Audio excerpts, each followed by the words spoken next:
Ito ang Subscribers Hilakbot Stories.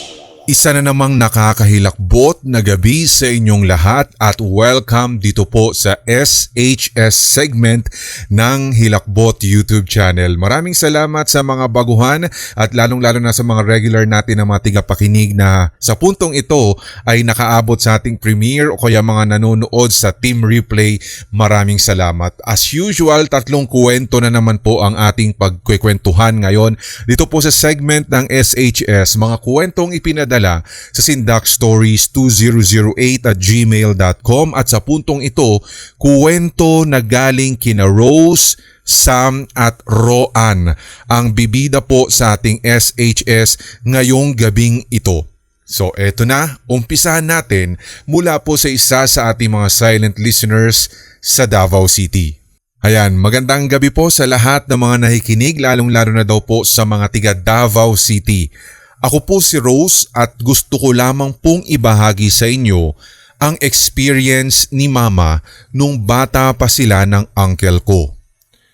Year 1970 po, nakatira pa sila noon sa San Pedro, which is yung bahay nila noon ay gawa pa daw po sa kahoy. So, ito ay nangyari around 11 or 12 midnight na yata iyon. Si Mama noon ay 9 years old pa lamang habang si Uncle ay age 5. Wala po sina lola at lolo nung time na iyon kasi nagtitinda po sila ng sigarilyo at candy. Excuse me. Sigarilyo at candy sa may simbahan. So payapa na daw silang natutulog ng kapatid niya nang bigla ay nagising daw po sila dahil sa pagyanig ng buong bahay. As in yung parang nilindol daw, Sir Red. Kahit ang totoo niyan, hindi naman talaga lumilindol nung panahong iyon.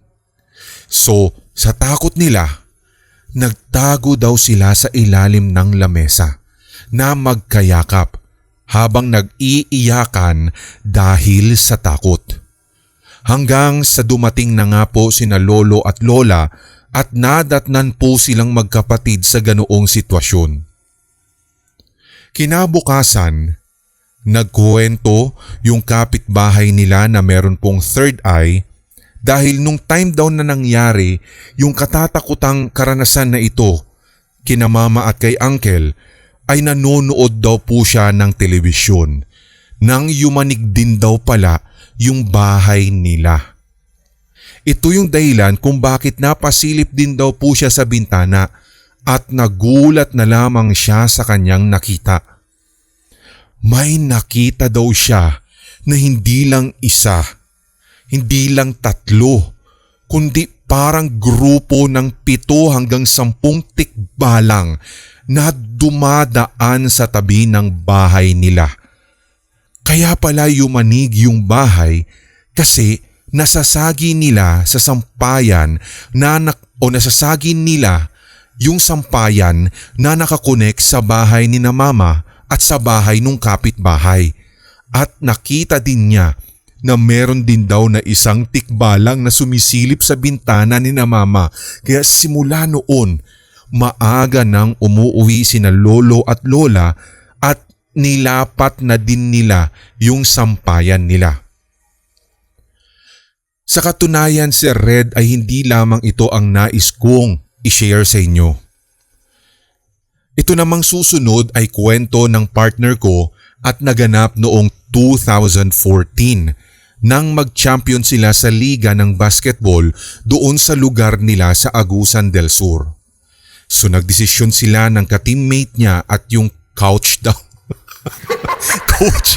Kasi yung spelling niya couch. Hindi, coach. Sabi niya dito, nag-decide daw sila na mag-celebrate syempre. Victory party, kumbaga. So sabi ng couch niya, hindi, pero lang. Sabi ng, kasi spelling niya C-O-U-C-H.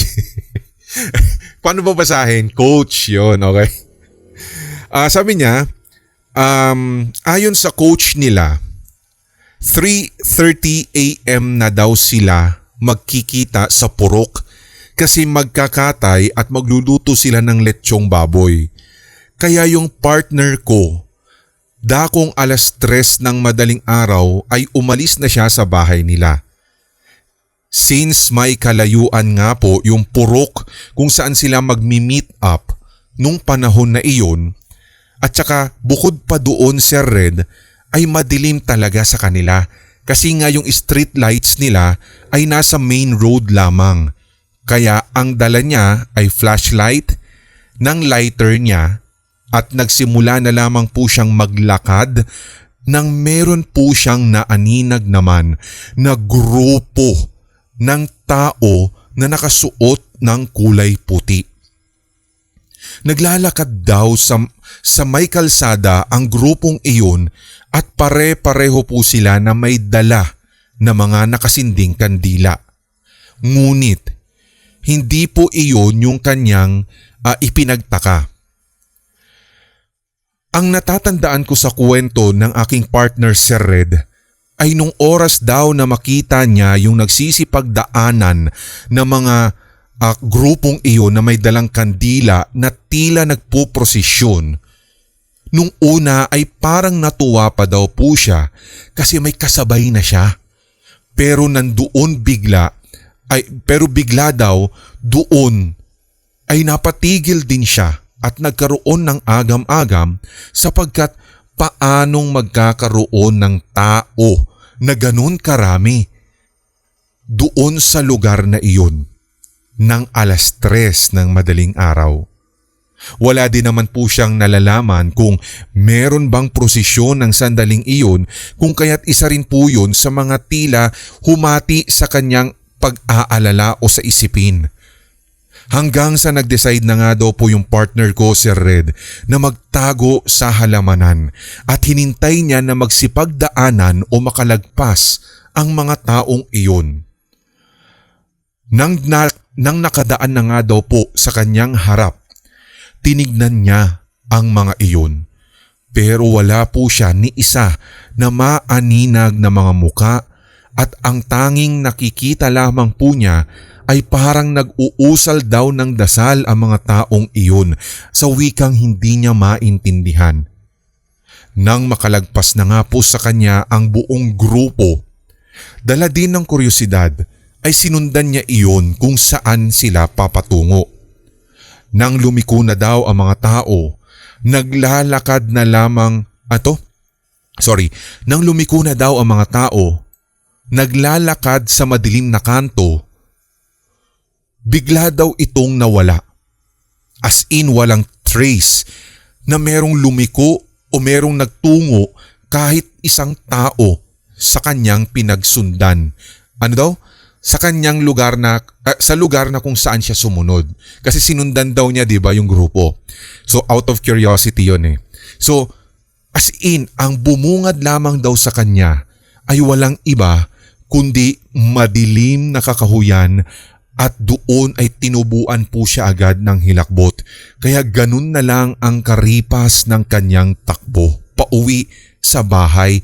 At nang makita na nga po niya ang bahay nila at malapit na siya na makarating doon, ay saka po siya nagsisisigaw.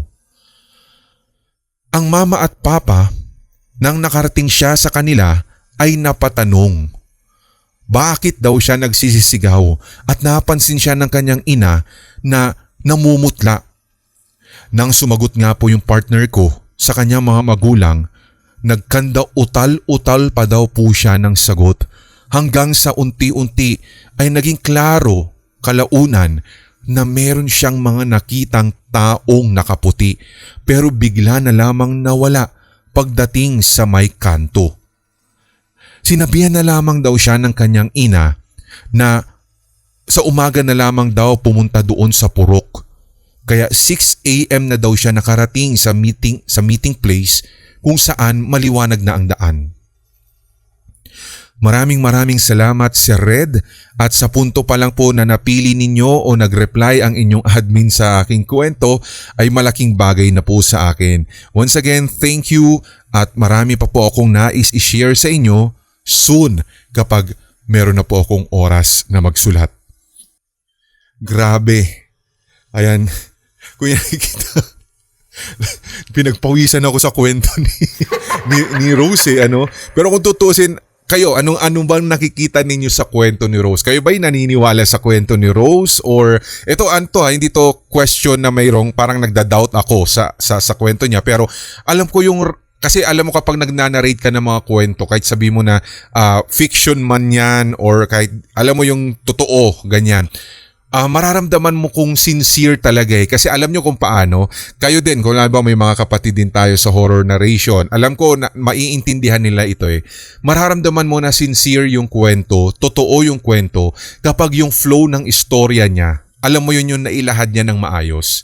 Diba? Yung parang sabihin mo ng direkta or one shot lang niyang sinulat or tinype tapos sinend niya na, shinare niya na sa email natin. Parang ganoon, parang ramdam ko dito sa kwento ni Rose. Ramdam ko sa kwento ni Rose na alam mo yun, totoo na nangyari base sa mga kwento sa kanya itong mga bagay na to.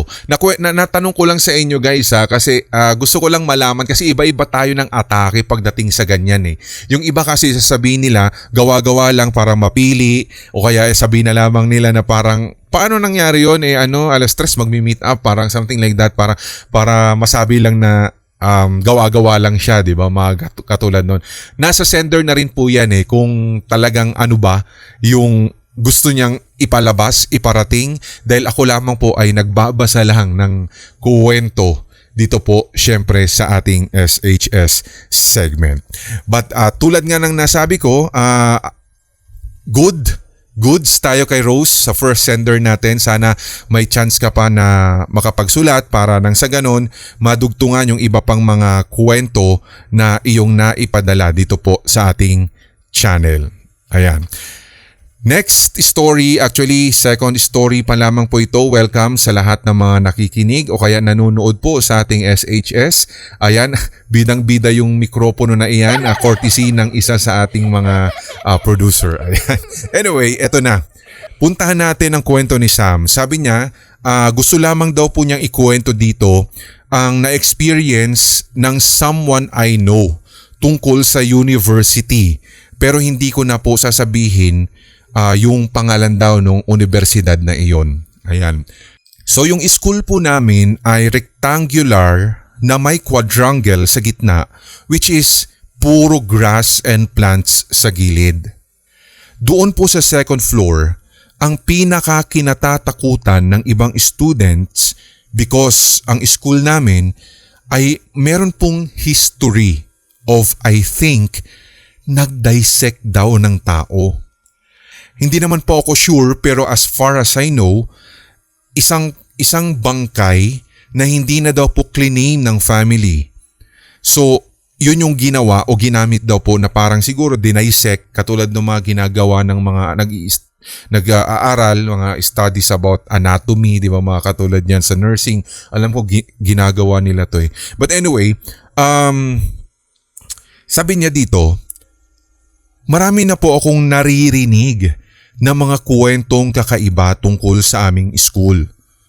Yung iba, sabi nila, yung body daw o yung bangkay daw na iyon ay naroroon na even before maipatayo yung building namin. Yung iba naman, ang sabi nila, dinaisek ang body niya ng mga med students para po sa proyekto nila. Pero isa doon ay hindi ko alam kung totoo kasi parang haka-haka lang naman. Pero some of the other students at maging ang mga empleyado po doon, Sir Red, meron po silang binabanggit na kwento na sadyang magpapatotoo tungkol doon po sa bangkay na dinaisek. Kasi na-experience nila at nakita nila ang entity. Sa second floor talaga ang pinakamalakas na energy ng entity kasi 2 floor lang talaga yun dati. And recently, natapos yung building hanggang sa napatayuan na nga din po o inabot ng 6th floor. So kaya sa 2nd floor, madalas magparamdam is doon dati yung room ng nursing. Ayokong sabihin talaga yung name ng school kasi ayoko po na masira yung reputasyon niya since syempre tulad ng nabanggit ko, doon ako nag-aral at napamahal na rin sa akin ang school. So tulad ng nabanggit, hindi lang sa 2nd floor nagpaparamdam, pati na rin sa 1st floor. Kasi there's this one time that someone I know told me na isang buntis na babae ay gumagamit nung first cubicle sa CR ng 1st floor. And while she was inside the cubicle, may nakita daw po siya, kinikilabutan ako, may nakita daw po siyang baby na gumagapang sa ilalim ng door at sinisilip pa daw po siya. Ano kayong sinabi nung Ano kayong sinabi nung sanggol na gumagapang? Pagsilip niya siguro ganun, dyan din ako nang galing eh. Huwag niya pakinggan. Pagsilip niya, dyan din po ako nang galing eh. Biro lang ha. Okay, sino to si Sam? Biro lang. O ito, nasabi niya dito, another story na narinig ko ay may isang girl na nagsi-CR sa 2nd floor. Sa first cubicle din po siya and she heard na there's someone na pumasok sa restroom pero paglabas po niya ay walang katao-tao. Hanggang sa ito naman ay experience ng friend ko naman, sabi niya, she was using the restroom sa 4th floor and then after some time, may narinig siyang kumatok sa cubicle kung nasaan siya jumingil. Pero wala po siyang narinig na any sound na pumasok or kahit footsteps o kahit shadow man lang nung kung sino, sabi niya. Kaya natakot na rin po siya na gumamit ng CR doon sa school. Hanggang dito na lamang po si Red at sabi niya sa akin and hindi ko po masabi kung lahat ba ng details nung kwento ko since hindi ko po masabi lahat ng details since hindi na po kaya ng energy ko to tell everything, sabi niya. Some of the experiences ng friends ko ay sa CR kasi doon daw talaga pinakamadalas nagpaparamdam yung entity na iyon. So ayun lamang po. Thank you for acknowledging and narrating my story, sabi niya. Alam ko yan, iniisip ninyo ito sa lahat ng mga nakikinig sa atin. Syempre mga solid HTV positive listeners. It's always been the CR, di ba? Yung ano pa ba yun? Yung mga science room, HE room, ang dami. Sa totoo lang, principal's office, kahit nga po yung faculty room, library especially. Yan yung ilan sa mga pinakaparte ng eskwelahan na masasabi nga nila na most haunted.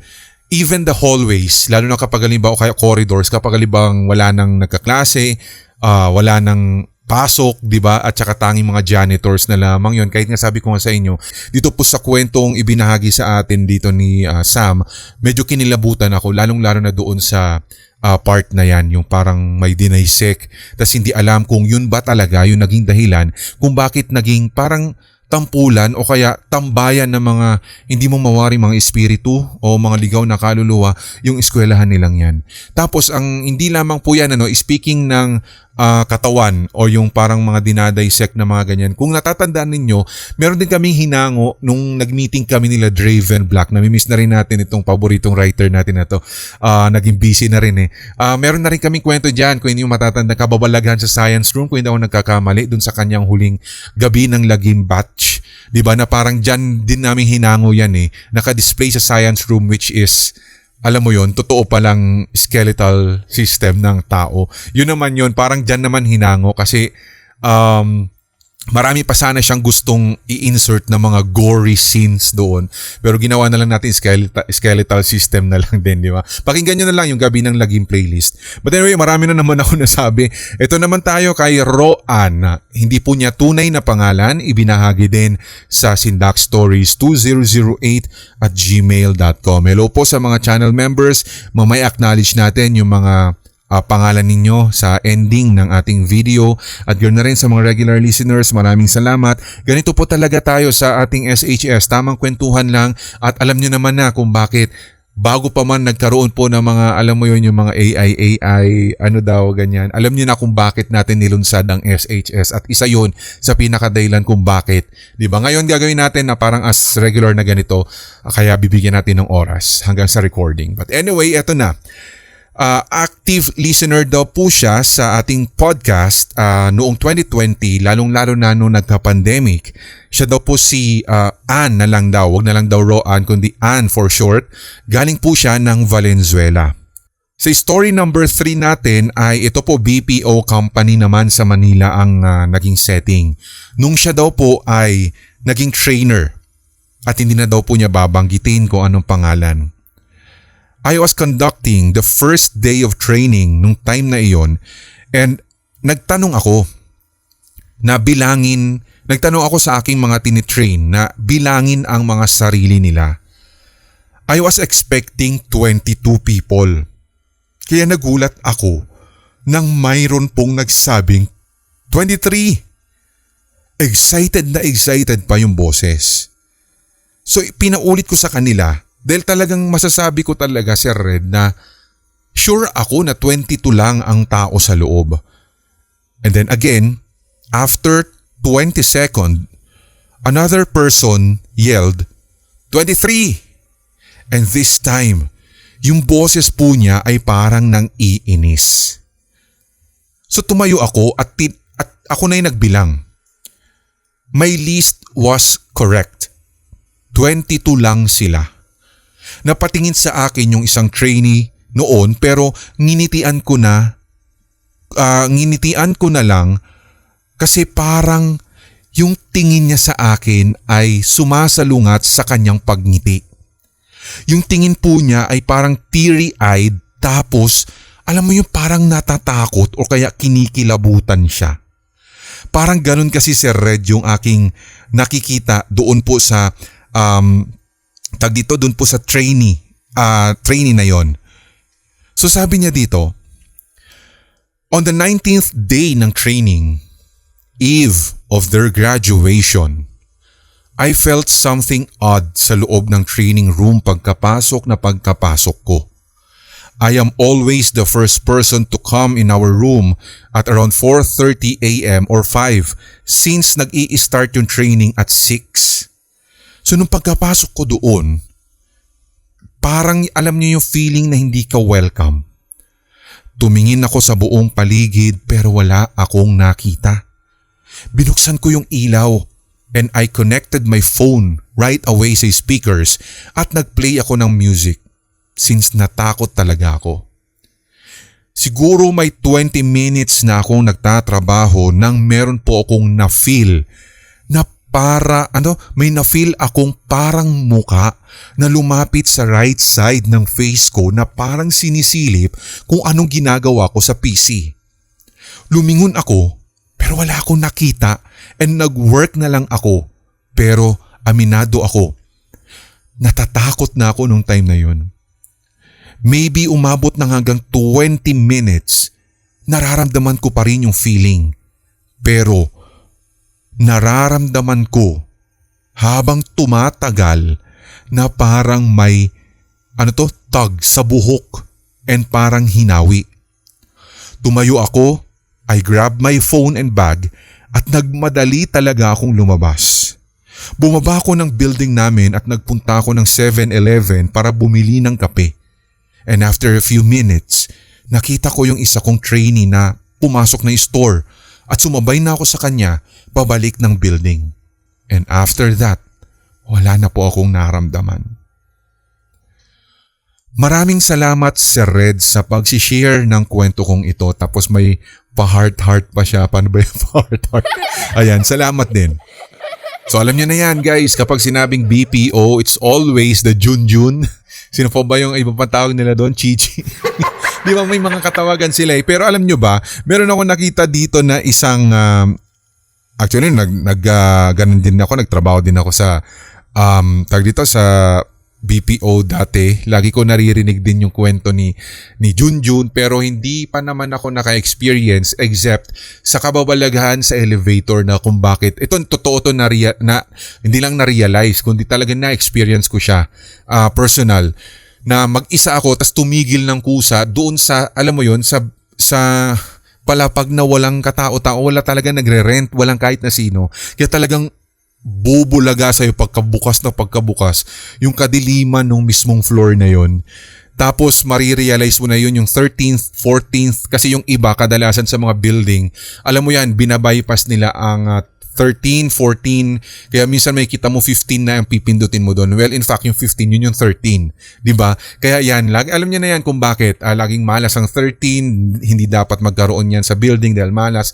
Diba? Parang ganon. Pero yun yung totoo. Maraming nagsasabi din sa akin, ito, ewan ko lang kung narinig na ninyo sa lahat ng mga nakikinig din sa atin o nanonood sa SHS, tungkol sa kwento ni Junjun na kung saan sabi niya, itong call center ghost na ito ay, alam mo yun, hindi daw talaga bata to eh.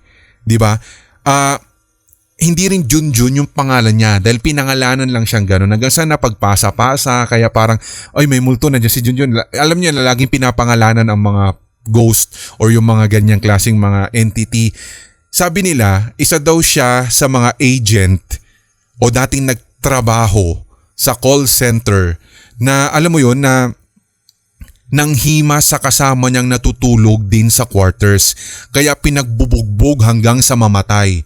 At doon na nga daw po nagsimula ang pagkalat ng pangalang Junjun. Hindi, ito sinasabi ko lang sa inyo dahil ito umiikot din na kwento. Alam niyo yung origin ni Junjun kasi napagtanungan din namin ano ba kasi talagang sino siya, ano ba talaga ang, di ba, ang pinaka-istorya niya, kumbaga. Yun yung sinasabi, katrabaho siya na binugbog, namatay dahil ng hipo, mga ganon. Kaya pinangalan ng Junjun kasi mahilig daw sa Junjun. Yan ang sabi nila. Ito sinishare ko lang, hindi siya parang gawa-gawa. Ito yung lagi na lang sinasabi, pero maraming kumagat dito guys dito sa origin story na to. Sa totoo lang, kasi sabi ko nga sa inyo, nagtrabaho din ako once sa BPO and then narinig ko na to. Itong exact na origin story daw ni Junjun na yan. Kumbaga parang kung bakit siya sinasabing bata, maraming sinasabi din yung ilan, lalo na yung mga naging TL, mga natin makakilala din natin na nagtrabaho kahit sa iba pang mga BPO. Kung bakit kasi parang sabi niya bata siya, kasi parang panlilin lang na lang daw yan. Figure, ginawa siyang figure na bata, excuse me, pumipiyok na. Figure na bata ni Taning dahil para, alam mo yun, para kaawaan, lapitan, boses niya maliit. So parang mahuhumaling ka, parang lalapitan mo siya, parang i-deceive ka. Kaya ngayon malamang sa malamang, maaring may tama yung sinasabi ninyong ganyan dahil nga, di ba? Oo, pag bata, maaawa ka na, lalo yung mga ganong klase mga itsura na parang gusgusin, di ba, na makikita mo naglalaro lang doon sa may building, tapos sasabi ni security guard, alam mo yung usual, wala naman, hindi naman pwede magpapasok ng bata dito, wala naman din dinalang anak yung mga TL nyo, something like that, di ba? Pero alam nyo yan kung bakit isa din sa mga pinaka-explanation, kung siseryosohin lang natin, when paranormal meets science, ang sinasabi nila, kung pagbabasehan lang natin, makinig na lang po yung mga gustong makinig, pero sabi nila kung bakit madalas kaysa sa hindi, meron din mga pagpaparamdam sa mga BPO o sa mga call center katulad niyan. Kahit po sa mga radio, kahit sa TV network, alam nyo yun, laging may sinasabing ganyan. Kasi kung inyong matatandaan, sa mga call center, marami dyan yung mga parang mga radio waves, di ba, mga katulad niyan. Tapos marami din pong mga nag-agree sa atin noon, kung yung matatandaan, may mga call center ghost stories tayo. Nabalikan ko at na base sa comprehension ko dun sa isa sa mga komento, masasabi kasi parang ang negative nung energy paminsan ng mga nagtatrabaho sa ganyan kasi 'di ba midnight, mga graveyard madalas ganyan o kaya minsan sa kakatipid nila ng kuryente, hindi naiilawan, hindi sabog ang liwanag, mga katulad niyan. Tapos meron yung sinasabi nga nila na naaakit din sila, itong mga espiritong ito, na manatili dyan sa ganyang klase mga lugar dahil ngayon sinasabi nga nila yung mga radio waves, di ba? Lalong-lalo na yung sinasabi nila mayroong mga effect kasi din daw yan na parang yan yung mga kumakain o kaya nang aakit, mga very magnet talaga ito ng mga spirits kung bakit sila parang nananatili dyan sa loob na yan, di ba? Katulad sabi ko, hindi lang BPO kundi pati mga radio, lalo na yung mga nasa network media, ganyan, totoo yan. Kasi nakakarinig, madalas 'di ba, hindi lang 'yan sa mga call center, lagi sinasabi, nakakarinig ng boses ng bata kahit may alam mo yung may kausap sa phone, may sumasabad parang ganoon, or may kumakanta, may umiiyak sa likod nung kausap. Di ba? Maraming ganyan ng instances tayo na i-feature dito sa SHS at sa mga regular episodes natin.